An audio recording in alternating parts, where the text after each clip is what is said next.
All right, welcome to a Week 10 edition of Between the Horns. Whether you're watching live or listening on the podcast, so glad that you are with us. I'm JB Long, and with me is team reporter Serena Morales. Did you have a good bye week, Serena?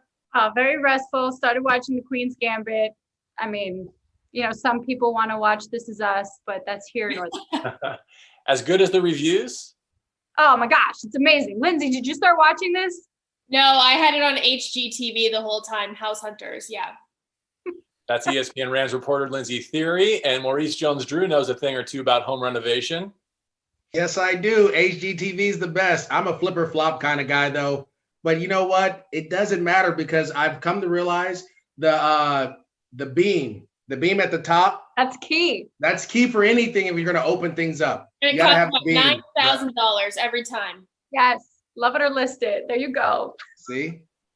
All right, well, the Rams didn't need a total home makeover during their bye week, but we're looking forward to seeing what facelift they might have invested in as they prepare for a second half that begins with the Seahawks. Their bye week couldn't have gone any better, though.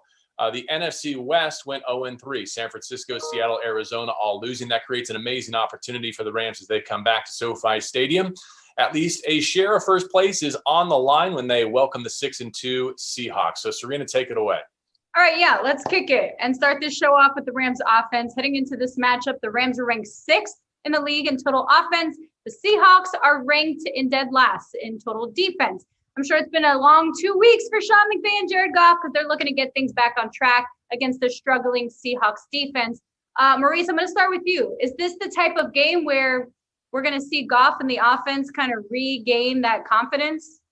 Serena, you hope so. And let me say this first. The AFC plays a different brand of ball than the NFC. If you look at it as a whole, they play more downhill, physical. We're going to be an attacking defense where the NFC is more of a high-flying, spread-out offense. If you look at this across the board, kind of how it looks. So it doesn't match up well when the NFC plays the AFC. That's why the Dolphins had success against the Cardinals. But I think when you get an opportunity to go against a defense that's ranked dead last and historically, I want to say in the history of the NFL, there hasn't been a defense that's given up this many pass yards going into week 10. You have to say this is a game they'll bounce back. I think it's an opportunity for your play action pass to open up with the lack of pass rush. Even though they added Carlos Dunlap, it's still not the vaunted pass rush that we've seen in the past. They do really do a good job of stopping the run, but on the back end, they have some issues. And so it's going to be an exciting matchup. You do have to remember where Jamal Adams will be as he comes into the box or where he'll be because he likes to blitz off the edge. And that'll be a challenge for tight ends and running backs. But Jared Goff should have a ton of success come Sunday going against the Seattle Seahawks defense. Yeah, Lindsay, were you on that press conference where Andrew Siciliano kind of joked, like, why don't you just throw the ball the whole time in the game? So, Lindsay, big picture, really, how important is this second half for Jared Goff? It's huge. And I do think the Rams should be a little careful. We don't need to see Jared Goff passing the ball like 60 times. Not typically a recipe for success that we've seen the last few seasons. But big picture, look for Goff going ahead. This second half is going to be huge. The Rams' remaining strength of schedule is very difficult. It's rated the 4th hardest, most difficult in the league by ESPN Analytics. So for him to get off to a fast start, I think is really going to be helpful. Is that margin for them to make the playoffs is going to be really slim with how good the NFC West is. But for Goff in particular, it was funny. He was joking around with us yesterday, which would have been Wednesday, about asking about week 8 and the Miami Dolphins. He goes, you guys, like, come on, we have moved on from this. You're the only people who continue to bring up old stuff. And I thought, ooh, that kind of sounds like 2017 when we kept asking about 2016. But to Goff's credit, he is so good at flushing anything that happens, good, bad, or indifferent, and moving forward with it. So I'm really looking forward to seeing how he bounces back, how he responds. And the Seahawks, when they play them, Jared always kind of rises to the occasion and wins or losses there. He tries to really keep up with Russell Wilson. And not only does he try to do it, but there's been plenty of shootouts and really close games. So I think this is a chance for him to really make a statement that what happened in week 8 was an anomaly and that he should be considered among the great quarterbacks in the NFC West going forward. Lindsay, he may have told you that he's over it, but when I was on Instagram the other night watching him read to the student, did you see that in the background? The monitor behind the book, was a shot of the end zone in Miami, so clearly he's not over it, nor should he be. That was one of the more difficult games of JB, his career. did you screenshot that and zoom in just to make sure, or was that only me? Oh, I knew. And let's be serious. Having seen what Miami did against McVay and Goff, and knowing how much the Seahawks are blitzing to make up for their lack of the pass rush that Maurice mentioned, they may not see the exact cover zero game plan that, Brian Flores and the Dolphins are able to deploy. I don't think Seattle's built that way, nor do they have the personnel to execute it. But they're going to test Jared Goff and make sure that he and Sean did their homework over these 2 weeks off. All right, Russell Wilson and the offense, meanwhile, they've been carrying that Seattle defense we're talking about. And MJD, I think the shine is off Russell Wilson's MVP case just a little bit these last couple of weeks. But is there still a case to be made for taking him right now straight up over the likes of Patrick Mahomes or Aaron Rodgers? No, you can't. I'll say this. Russell is a very special quarterback, and he fits what they want to do in Seattle. He gives them opportunity with his scrambling ability. And obviously you have those deep threats in DK Metcalf and Tyler Lockett going down the field, right? So he sets that up. And then David Moore comes in as well and has some big plays occasionally. So they have guys that can go down the field. Now, when you talk about 28 touchdowns, 8 interceptions, you got to think of Patrick Mahomes has 25 and 1. And I think Aaron Rodgers has 26 and 2 or something. Like these guys, those other two guys, they don't turn the ball over. And so, Russell, you're going to get some plays that we always talk about that you love. You like that roller coaster, JB. When it's high, you want to ride it. But then every now and then you're going to get a low. Like obviously you saw last week with the Seahawks losing to the Bills where it just didn't work out for him. And so I think Russell Wilson is a great quarterback. I think he fits what the Seattle Seahawks want to do. And it's going to be a test for our secondary, for the Rams secondary, as he starts to scramble and extend plays. But let's also remember a couple years ago, Aaron Donald got to him early and kind of rattled that whole game plan. And that was a game where the Rams, I want to say, scored 40 and kind of blew them out of the water and took over the NFC West.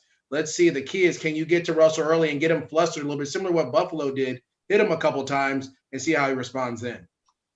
Well, look, at the bye, I think here's the best thing the Rams have going for them. They're the healthiest team in the league. No one can compare. And now they get Jordan Fuller back on that back end. They add A'Shaun Robinson to the defensive front. Lindsay, this has been a superb defense, but I think there's still a question mark in terms of, but who have they played? And there's a clear difference between Tua making his first NFL start and Russell Wilson and Tom Brady, who they'll see these next couple of weeks. Yeah, without question. I think this game compares more to Buffalo than really anything else on the Rams schedule. And I know the Bills gave the Rams a bit of trouble there in the first half. They obviously figured it out there in the second as they made that comeback. But now go forward to Seattle, and this is no doubt going to be probably their biggest test in that secondary, especially. We already know what Aaron Donald can do to Russell Wilson. But for that secondary, really, they're going to have their hands full. I'm really eager to see that DK Metcalf, Jalen Ramsey matchup. I mean, those are two of the most physical skill players there in the NFC West. And the way that Jalen's been tackling, it's going to be really interesting to see him go against DK, who is a huge body guy. But like you mentioned, JB, they're getting healthy at the right time with Jordan Fuller coming back. That's just another guy who can play in the secondary. Taylor Rapp really had an excellent game against the Dolphins. So I think it just kind of gives them more able bodies out there to stay fresh. And I know the Rams really haven't been challenged too great with some of the offenses that they've played, but that's almost maybe like a preseason for this defense to figure out what's going on under Brandon Staley in his first year. All right. Well, you guys mentioned the big dogs, but there are little puppies that are doing really well. The rookies throughout the NFL this season. We got Joe Burrow and Justin Herbert at QB, Justin Jefferson in Minnesota, Chase Young in Washington, James Robinson in Jacksonville, and now to the Rams puppies. Running back Cam Akers, wideout Van Jefferson, and linebacker Terrell Lewis. Lindsay, which of these rookies do you see having the biggest second half this season? The fantasy people are coming for me. I feel it. I'm going to go with Cam Akers. Van Jefferson is the guy who I really thought would have the biggest rookie season, but the Rams have a lot of pass catchers. So I think Van hasn't maybe had the amount of targets that I anticipated. So Cam Akers, let's go with him. I know all the running back fantasy owners are coming for me if this doesn't come to fruition. But Darrell Henderson's a little bit banged up again with the quad injury. So I think that really kind of gives Akers a chance to get back in that running back rotation, probably solidify a role going forward. One of the favorite sayings in sports sports, you can't make the club in the tub, or you miss time, you miss out. And I think that those couple weeks that Cam was sidelined in the beginning of the season really kind of hurt his ability to get into this offense and get going. But with the bye week, and now with Daryl sidelined for practice for a couple days here at least, I think that's going to give Cam a chance to really get moving again. Yeah, for sure. MJD, like as Lindsay said, if it ain't broke, don't fix it. But here's an opening for Cam Akers. So do we expect an expanded role for Cam moving forward? I've told JB this a ton. Opportunities in the NFL are given, not earned, right? Daryl Henderson got that job given to him because Cam Akers hurts his ribs in Philadelphia. He takes it, he runs with it. And then, the funny thing about this league, it's a cycle. It happens back again. So obviously you have the thigh injury or the thigh bruise or whatever it may be for Daryl Henderson. Cam Akers gets his opportunity. Can he be successful? I think Sean McVay wants to go with the hot hand. He wants to go with the guy that's hot. And as we saw against Miami, Cam Akers has that it in the open field. He can make guys miss. He can break tackles. He can do a lot of great things. You just want to get the hot hand. And so when you have three guys that can run the ball, you want to make sure whoever's hot, you can kind of feature that back. And so this is an opportunity in practice for Cam to go out there and show what he can do. You hope that he takes it serious and that I'm not hoping, I know he is, but that he goes out there and he shows what he can do in practice, because that makes all coaches feel like, oh, I can trust him in the game if he does well in practice, which, to be quite frank, practice is, it's not AI practice. It's not AI type of practice. But you're not getting tackled and guys aren't going 1,000% like they do in the games. But I think if Cam Akers can go out there and really, put everything that he's looking for together and what is in all his skill set, I believe that he is the guy. He is the most talented guy out of this backfield. He just has to keep going. He can catch the ball well, as we saw. He has great run after catch, great in the open field, breaks a lot of tackles when he runs hard. And that goes back to that Washington run against the football team in Washington. And so if they can get him going, then you have him and Henderson. That's going to be tough to stop down the stretch. Let's stop tap dancing around the issue. We all know what it is. I think Sean McVay finally even addressed it directly. It's not his ability with the ball in his hands. He has to shore up his pass protection game. And if you go back and you look at that second Jared Goff interception from Miami, Cam Akers picks up a blitzing edge rusher, a defensive back, instead of taking the linebacker coming through the B gap, and it leads to bad things. And I'm not sure he comes back to that game and makes that awesome catch and run if Hendo doesn't get hurt. Well, I mean, he essentially took himself out of the rotation, at least for that game. And look, I know the hopes were high because he played quarterback in high school and he has this feel for the pocket. He should understand a lot of these things, but the NFL is different waters, and I think he's still acclimating to that. And I've been saying since the summer, show me a young running back who's found early opportunities in the Sean McVay offense. Well, I was going to say that. I'll tell you this. Like when I was in college, I had Eric Bieniemy was my offensive, was my running back coach. And his thing is, if you can't protect, you can't play. And we saw that last year with Daryl Henderson. That's why you keep Malcolm Brown, because guess what? In those crucial third down situations, who goes in? The guy that knows the offense like the back of his hand. Even Daryl Henderson has had some issues, but he knows more of the protections than Cam Akers. And it takes time to learn that. Especially now with the college game being the way it is and this spread out offense, so everyone's out, no one has to pass protect, no one has to know protections. It's tough. You have to learn that. And so this may be his redshirt year, or the year like Daryl Henderson had, right? Where you rarely play, you do more practice, you get in sparingly, and they try to get you in spots where you're not put in position to have to block or think a lot. And then next year may be the year that we see the breakout like we saw this year for Daryl Henderson. Well, I will say, I think it's partially good news for the Rams that Cam and Van combined have 47 touches and no touchdowns in the first half of the season. It shows that the depth chart ahead of them is capable and healthy, but it's difficult for me to see the Rams getting to where they want to go if those two on offense don't have a bigger impact. And to Serena's question, likewise for Terrell Lewis on the edge. All right, let's go rapid fire. Maybe you can give me a thumbs up, a thumbs down, or even like a little gladiator waiver if you want for this next question. If the Rams beat the Seahawks on Sunday, are they the new favorites in the NFC West? Gladiator. Okay. Here's an interesting thing that plays into this question. I know Arizona has Buffalo, right? But then Arizona and Seattle also turn around and play the Thursday night football game. So whether or not the Rams leave SoFi Stadium with a win and atop the division, there's a good chance that before they play again, before they get on the plane to Tampa Bay, they could be in the driver's seat, right? Right. I think what the Rams are going to be up against is, I don't want to say, well, let's count a team out, but the 49ers are very injured. I mean, let's expect them to finish fourth in the NFC West. And the rotation here between the Seahawks, Cardinals, and Rams, I mean, it is going to be a fight, I think, to the very end, which one of those three teams comes out on top. And if the Rams win, if they beat the Seahawks, I think that makes them feel obviously a ton more confident as they go into the rest of the division schedule. But I think it's way too soon to pencil them in and say they're the favorites to win the division, just because of how close all these teams really proven to be so far. Yeah, if Arizona gets a win over Buffalo, like this whole thing, as Lindsay said, you're three's company. And don't talk about cutting out the 49ers, Lindsay, because JB will always tell you that the 49ers have a shot. Against the Rams, they do. I think it's all about matchups. And when you talk about it, when you look at the NFC West, the Rams match up really well against the Seattle Seahawks. I mean, person for person, player for player, they match up well on both sides of the ball. The same thing with the Arizona Cardinals. That style of the way they want to play matches up very well with the way the Rams want to play. And that's why they've had success against both teams. Now, when you talk about the Niners, that's a completely different matchup problem, obviously, for the Rams. They want to run the ball. They're more physical.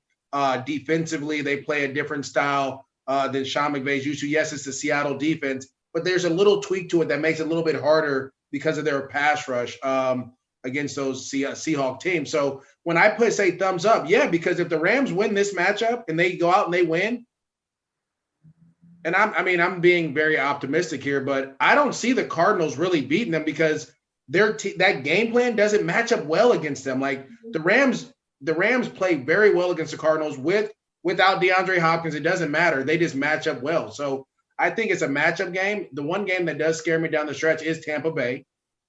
But if you can, let's say if you can run the table or you lose one in your division, you go 4-2 in your division, I think you'll be a top. And I think that's what they can do because they are the healthiest and they match up well against everyone.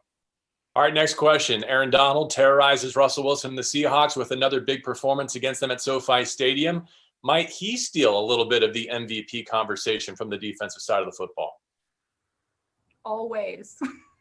Aaron Donald for MVP? That's what you're asking? I see the skepticism in your eyes, Lindsay. Well, here's the thing. I mean, it's just so hard for a defense. Look, Aaron Donald is the best to play the game. I'm never going to doubt that. But we saw what happened a couple years ago. The guy had 20.5 sacks. If you can't win MVP that season, if the voters aren't going to give it to you then, when are you going to get it? And week after week, opponents tell us it's not just the numbers. Aaron Donald affects the game in so many ways because of how many opponents he commands the attention of. Entire game plans are constructed around Aaron Donald. He is amazing. But the bottom line is it just doesn't go to defensive guys. And he has to put up astronomical numbers to even get into that conversation. Can he win a third defensive player of the year? No doubt. But MVP is like a whole nother stratosphere. MJD, Sean McVay. MJD, real quick, what do you think A'Shaun Robinson will mean for Aaron Donald? Oh, I think it's going to be huge. I think now, even though Sebastian Joseph Day has been playing lights out, I think having A'Shaun there, a bigger body that can push the pile, push the pocket where the quarterback can't step up and Aaron can get around that guard, it's going to be huge. And I'll say this, Lindsay, the only way Aaron Donald wins, and that's the reason I said I blame Sean McVay, is because he has to catch 1 or 2 touchdowns. That's all he has to do. Put him on the goal line. That would be amazing. And then that's how he wins MVP, because you have to have some offensive stats. You know what? Here's the thing. We'll ask Sean McVay. It's proven if reporters ask Sean McVay certain questions about the offense, like we'll see that in the offense. So I have no problem being a sacrificial lamb and asking if Aaron Donald is going to catch a touchdown this season. He should. I mean, I promise you, the only way, if you think about it, guys that have won or gotten close to winning MVPs, you have to score touchdowns and have different things. And so I think if Aaron Donald scores an offensive touchdown, remember when J.J. Watt did it a bunch of times, then he was up there for MVP. He's got to score a couple of touchdowns and he'll be fine. Score him on defense. You don't even have to ask permission from McVay. Yeah, but you have to catch the ball. You have to show some offensive skills. The MVP is an offensive trophy. All right, it's time to get to our fantasy picks of the week. We took a week off from making picks last week because the Rams had a bye, but we're back at it. JB, you're going to go first on this one so that nobody can steal your precious fantasy pick. Buy low. Always buy low. Jared Goff is a proven Pro Bowl caliber quarterback in this league. He's coming off a rough week, had to sit on it for an extra 6-7 days. But this is a tailor-made matchup for him. He knows the Seahawks defense. They're hurting on the back end. His weapons are healthy. Over 300 yards passing and at least 2 touchdowns. Ooh. All right. Lindsay, you want to take next? I'd go with Robert Woods. Mm-hmm. I think that we haven't talked a lot about Robert the last couple of games, been a little bit quiet. So I kind of sense maybe a big performance for him coming on. I know that he gets a little extra amped up for these division matchups, particularly against the Seahawks. So I would go with Robert. Yeah, I'll go with Cooper Kupp. The Seattle Seahawks have given up over 900 passing yards to the slot this season. I think this is and it's funny because like Robert Woods and Cooper Kupp, they both do it. They play very well versus their division. And I think this is just a get-right game for everybody, right? We saw how Jared Goff tried to target Cooper Kupp against the Dolphins. It wasn't really there. But I think that this game is going to be that big blow-up game. Not 290-some yards receiving and a couple of touchdowns, but I think he finds his way in the end zone and has over 100 yards receiving. So I had originally Robert Woods. I knew you were going to pick Robert Woods, Lindsay, USC. I just was like, she's going to go with Robert Woods. Wait, why USC? I didn't go to USC. You covered him in college. So I was like, all right, she's probably going to go with him. Cooper Kupp, I was also going to go with, but he's a little dinged up. He should have full practice today and tomorrow, but a little dinged up. So I'm actually going to go with Josh Reynolds. The Seattle Seahawks do allow the most fantasy points per game for wideouts. So it's either 1, 2, or 3, and I'm going with 3. Because also you're going to not maybe expect a big game from Josh Reynolds, but he's had a great season so far. And so let's go, Josh. Take it home. Both tight ends, Tyler Higbee and Gerald Everett, have had nice performances against the Seahawks. But was anyone tempted to take the Rams defense? I was, but it was more because of an Aaron Donald effect. Okay. But he has 4 points, I guess. If they're down a center and they're getting a little turnover happy and you believe that this Rams defense really is elite, you could have some opportunity there. All right, that's going to do it for this great Week 10 edition of Between the Horns from Maurice Jones-Drew and Serena Morales. I'm JB Long. Special guest, Lindsay Theory. Have a great rest of your Thursday. Thank you for being here. And make sure to check out all of our pregame coverage from SoFi Stadium on Sunday starting around noon. And then tune into the game. It's 1:25 kickoff on Fox. Rams Seahawks Week 10 should be a good one. Thank you for watching and listening. If you're catching the podcast, we'll see you again next Thursday morning.